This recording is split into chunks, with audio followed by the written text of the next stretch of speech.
Fala galera, eu sou o professor Thiago Megali e no vídeo de hoje nós vamos tratar de um assunto que foi acrescentado recentemente no nosso ordenamento jurídico brasileiro. Ele foi acrescentado pela Lei 13.467 de 2017, a nossa reforma trabalhista. Ele está disposto na CLT no capítulo 3A, entre os artigos 855A até o 855 letra E. E o assunto de hoje é a petição de acordo extrajudicial. E você deve se perguntar: para que serve uma petição de acordo extrajudicial? Será que todo e qualquer cidadão pode se utilizar deste instituto? Quais são os requisitos que o advogado tem que utilizar, tem que preparar na sua petição para que ela venha a ser homologada pelo juiz? Todos esses assuntos nós vamos tratar no vídeo de hoje. E no final, nós também iremos realizar uma questão prática que caiu em concursos, prova de OAB, para que você possa fixar o conhecimento de hoje. Então fica comigo e após a vinheta nós retornamos. Acompanhe!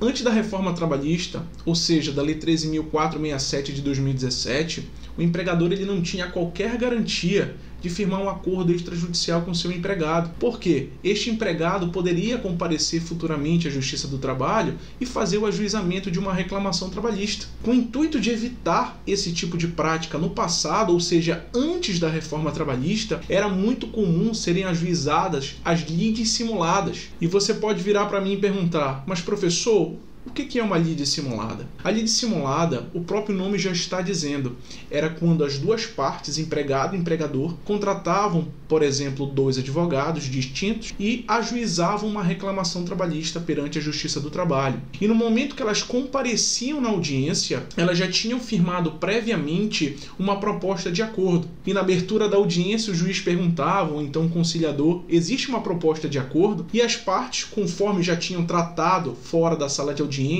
já tinham simulado o que ia acontecer dentro da sala de audiência, diziam para o juiz do trabalho ou então para o conciliador: sim, nós temos uma proposta, e relatavam quais eram as bases dessa proposta. Essa proposta era então registrada numa ata de audiência, homologada pelo juiz, gerando então a coisa julgada. O legislador, conforme eu disse para vocês, analisando esse tipo de prática reiterada na Justiça do Trabalho, optou por editar na reforma trabalhista, na Lei 13.467 de 2017, a possibilidade das partes, de forma extrajudicial, formularem os requisitos de acordo, formularem quais são as parcelas, vencimento, se vai ser pago em pecúnia, se vai ser dado algum objeto para realizar a quitação, enfim.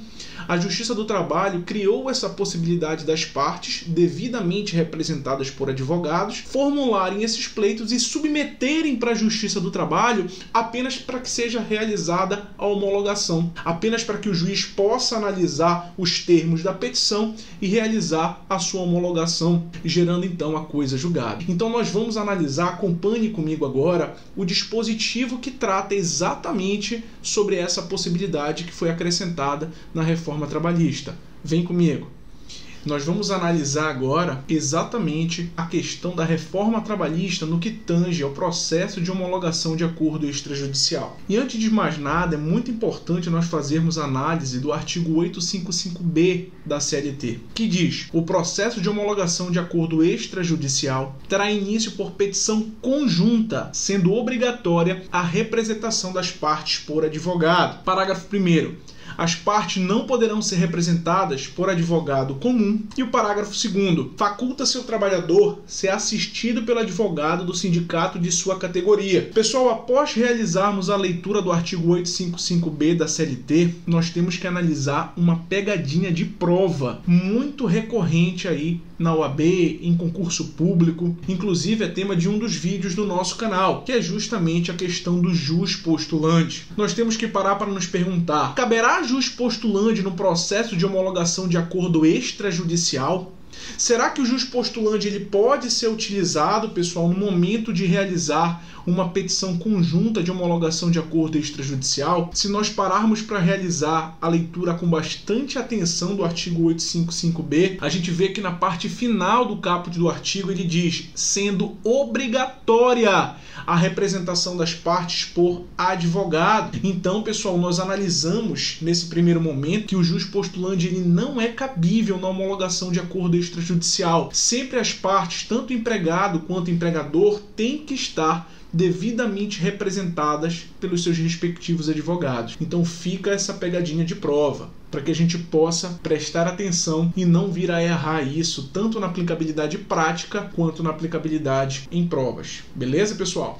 Essa nova possibilidade do Judiciário Trabalhista realizar a homologação, a apreciação dessas petições realizadas, formuladas de forma extrajudicial, trouxe um imenso avanço para a Justiça do Trabalho, porque como todos nós somos sabedores, hoje o direito trabalhista ele tutela parcelas de caráter alimentar, e nós sabemos que a fome não pode esperar. Então a Justiça do Trabalho ela tem que ser pautada no princípio da celeridade, no princípio do informalismo, e a partir do momento que a Justiça do Trabalho, o legislador trabalhista dá essa oportunidade das partes fazerem a homologação de uma petição firmada extrajudicialmente perante a Justiça do Trabalho, isso cria um imenso avanço no nosso ordenamento jurídico brasileiro. Só que tem muitos advogados hoje que sentem insegurança no momento de realizar esse tipo de petição, porque muitas vezes têm dúvidas de quais são os requisitos, o que tem que ser feito, quais são os direitos que podem ser tutelados. Então fica comigo, acompanhe agora exatamente quais são os tópicos que nós temos que ter numa petição, quais são os passos que a Justiça do Trabalho vai seguir no momento de realizar a análise de uma petição de acordo extrajudicial. Vem comigo.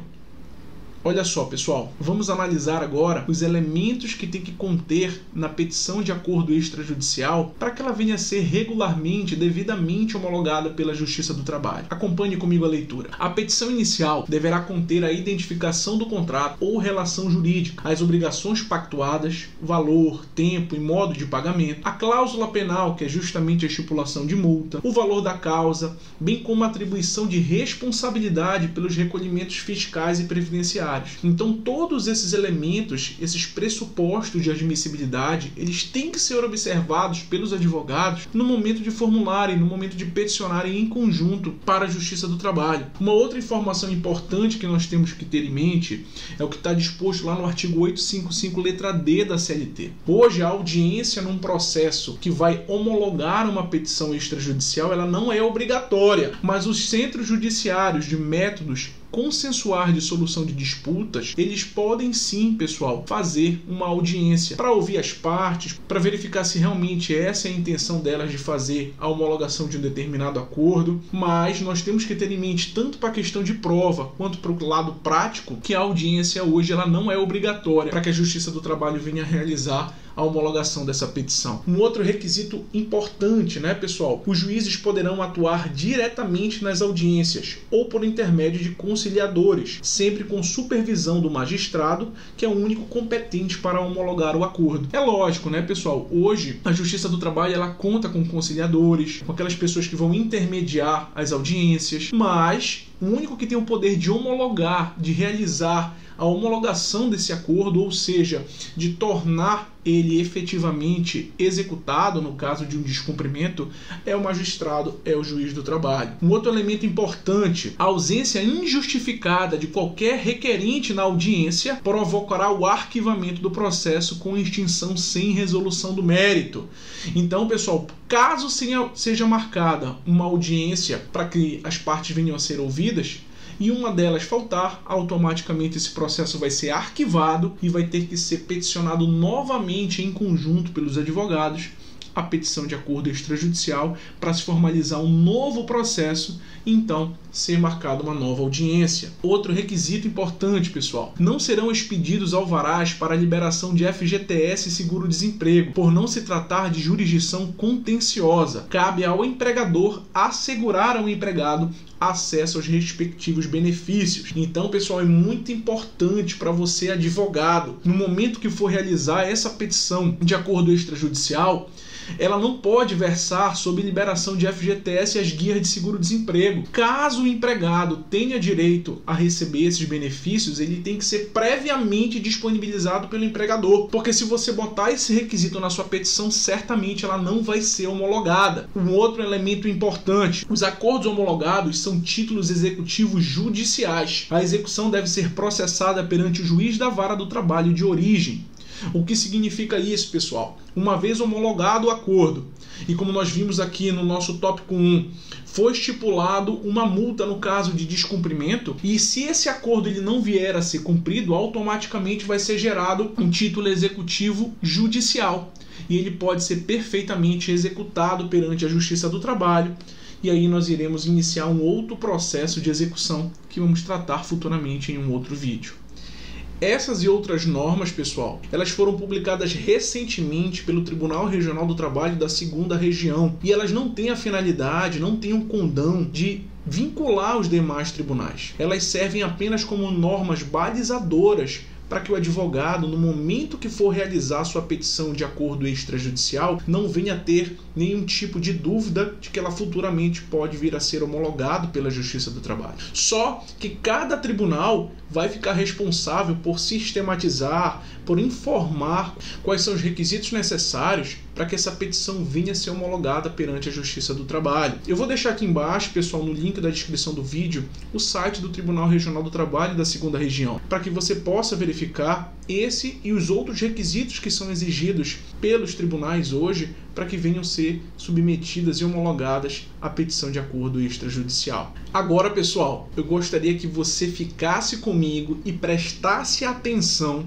nesse esquema bem didático que eu preparei para que nós possamos analisar juntos desde o nascedouro da petição de acordo extrajudicial, a sua homologação ou não pelo juiz do trabalho e quais são os recursos, qual é a medida processual que o advogado pode adotar caso esse acordo não venha a ser homologado pela Justiça do Trabalho. E logo na sequência nós vamos fazer a correção juntos de uma questão de concurso público e OAB para que nós possamos fazer a fixação do conteúdo. Então me acompanhe. Olha só, pessoal, é extremamente importante esse passo a passo que nós iremos analisar a partir de agora. Então acompanhe com bastante atenção para que não haja nenhuma dúvida no passo a passo de como deve ser processado essa petição de comum acordo, de acordo extrajudicial a ser homologada pela Justiça do Trabalho. Primeiro nós vamos ter a figura do empregado e do empregador. É importante, pessoal, nós termos em mente que cada um vai ter que eleger o seu advogado. Nós não podemos ter o mesmo advogado representando as duas partes. E nós conseguimos ver claramente isso aqui nessa gravura. Isso está disposto, lá no artigo 855, letra B, no parágrafo 1º da CLT, onde diz que não pode ser o mesmo advogado que vai realizar essa petição. Posteriormente a isso, pessoal, os advogados apresentam uma petição em conjunto com todos os termos do acordo a ser homologado pelo juiz. Então, vai ser distribuído para o juiz do trabalho e, nesse caso, primeiramente, ele vai ter o prazo de 15 dias a contar da distribuição da petição para analisar o acordo. Vai designar uma audiência se entender necessário e vai proferir uma sentença de acordo com o artigo 855, letra D da CLT. Além disso, o acordo homologado terá efeito de título executivo judicial, possibilitando que o eventual inadimplemento seja executado perante o juízo responsável pela decisão que homologou os seus termos. Então, pessoal, nós analisamos que uma vez distribuída essa petição, o juiz vai ter o prazo de 15 dias para analisar esse acordo, para designar uma audiência se entender necessário, ou então apenas para realizar a sua homologação. Nós temos que ter em mente, pessoal, que o juiz ele não é obrigado a realizar essa homologação. É totalmente facultativo ele realizar a homologação desse acordo, dessa petição. E aqui nós vamos tratar exatamente dessa hipótese.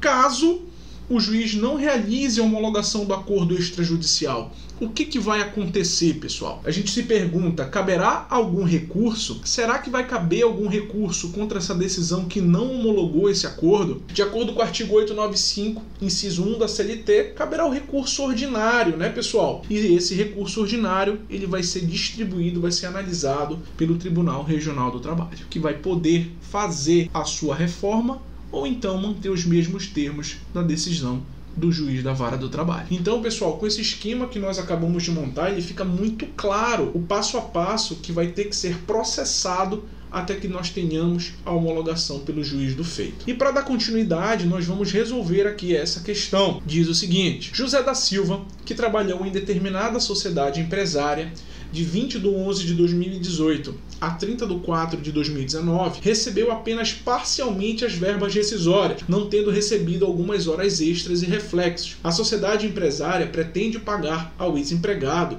o que entende devido, mas também quer evitar uma possível ação trabalhista. Sobre a hipótese, na qualidade de advogado da sociedade empresária, assinale a afirmativa correta. Ora, pessoal, nesse momento nós analisamos que a empresa quer realizar um acordo com José da Silva, mas como nós vimos no início do vídeo, ela tem receio de fazer qualquer acordo extrajudicial sem uma garantia jurídica, sem que seja realizada a coisa julgada.